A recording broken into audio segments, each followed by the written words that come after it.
of COVID-19 back down. Well, with students returning in the coming weeks, universities and community colleges are also changing their COVID-19 protocols. Purdue University, Ivy Tech, and the University of Evansville bringing back mask mandates. Starting Monday, masks will be required in all indoor spaces at all three schools, regardless of vaccination status. For Ivy Tech, this policy will be for all its campuses statewide. Now, keep in mind, Purdue has specific rules about the type of face coverings allowed. We have information on our website at fox59.com/links.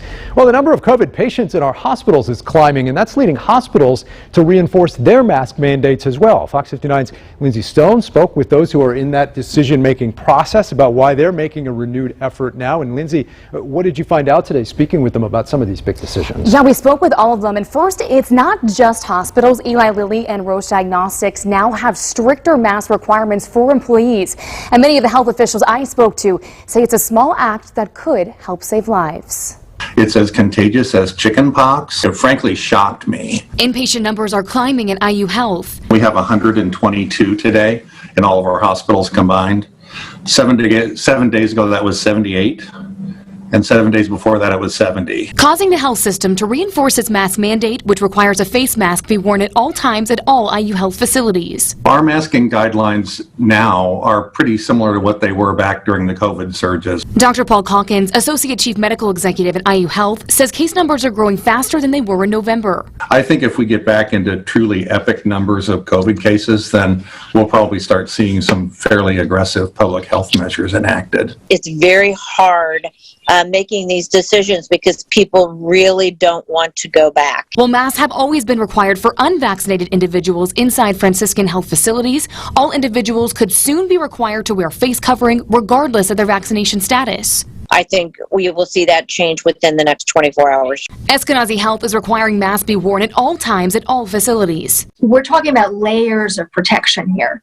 And each layer adds and makes everybody else safer. As case numbers continue to rise, experts say more restrictions could be put in place. We've opened things up for visitation, but we worry too, is that going to be something we're going to have to change or make some kind of concessions with? And the best way to prevent the spread of COVID-19? Vaccinate, vaccinate, vaccinate. Something the state's health commissioner supports being a requirement for hospital staff. We support healthcare facilities that are mandating vaccinations for their employees because by nature they're dealing with our most at-risk population. Experts worry the next wave of COVID has already begun, and with flu season around the corner, we could start to see numbers continue climbing, Dan. Lindsay, we talked about hospitals there, obviously healthcare workers and some businesses, but did doctors have a lot to say today about what people should be doing personally when it comes to masks when they're out and about in public? Yeah, Dr. Box and others reiterated today that to follow the CDC's guidance, it's very important and wear a mask when appropriate. We spoke with Dr. Sean Granis from the Regan Street Institute, who says that's what he and his family are doing. My goal is to help both keep my family safe and keep my community safe. And so I can tell you the decisions that we've made, my wife and I, who's also a physician, have made for us and our 3 children. We're all vaccinated and we wear masks when it's appropriate. And as we said, if numbers keep climbing, hospitals are concerned there could be more restrictions in addition to the masks.